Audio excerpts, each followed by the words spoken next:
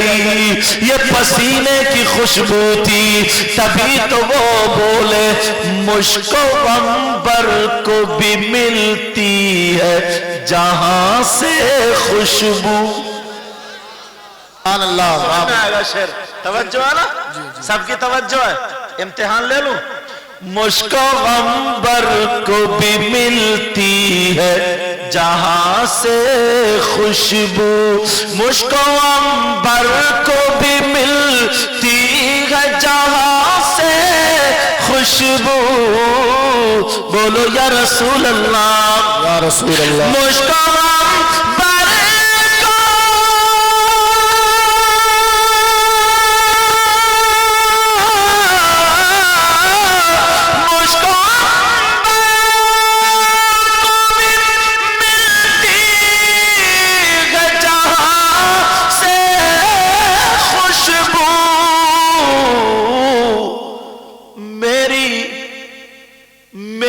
قسمت میں اسی گل کا پسینہ لکھ دو،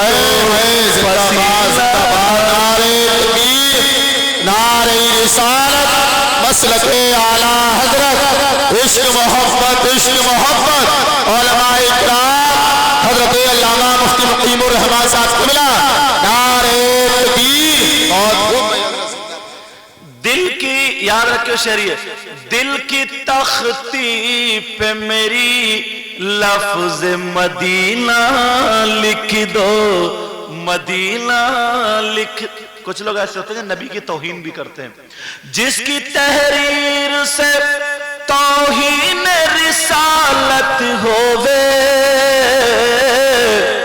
جس کی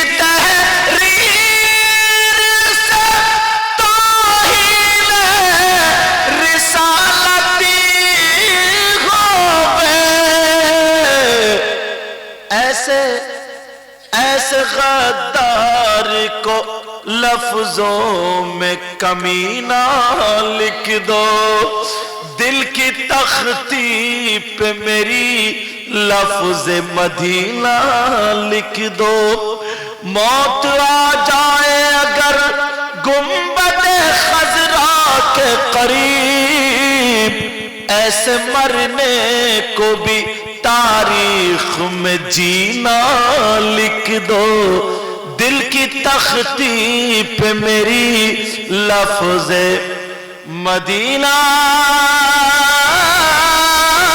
بولنا مدینہ، مدینہ لکھ دو۔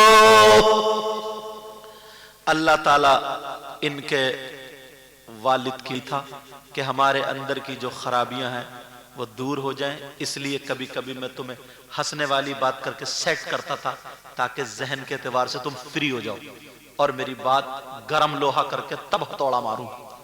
سمجھ میں آ رہی بات؟